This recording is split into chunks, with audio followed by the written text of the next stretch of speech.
Shalom sedherek-sedherek ingkang dipun tresnani kalian Gusti, pripun kabare dinten menika? Dipun berkahi kalian Gusti. Amin. Monggo kita ndedonga rumiyin saderengipun kula mbabaraken renungan dinten menika.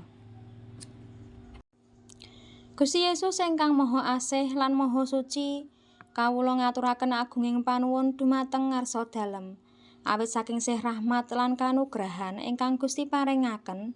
Sengko kawula saged nggadahi wekdal ingkang mligi kagem madosi sabda dalem.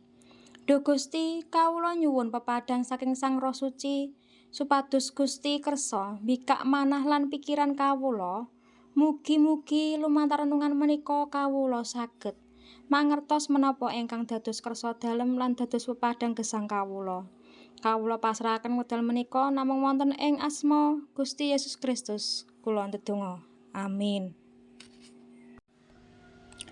Kaslametan lan pambeneran lumantar Gusti Yesus iku minangka irah-irahan renungan dinten menika kapendhet saking Rom sekawan ayat selangkung mekaten, yaiku Gusti Yesus kang wis kaulungake awit saka panerak kita sarta kawungake awit saka anggon kita padha kabenerake.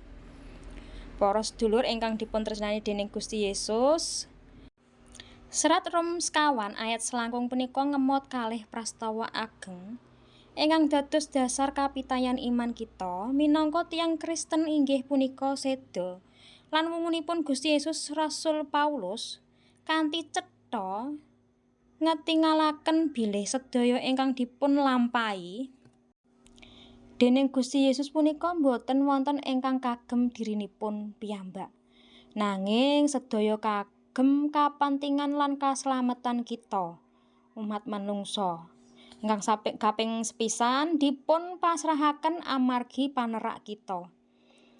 Tembung dipun pasrahaken tegesipun Gusti Yesus kersa nandhang sangsara dipun gina-gina ngantos seda wonten ing kajeng salib. Punapa ingkang njalari inggih punika panerak utawi dosa-dosa kita. Kudunipun kita ingkang nampi paukuman, nanging Gusti Yesus kersa nggantosaken posisi kita minangka kurban ingkang suci.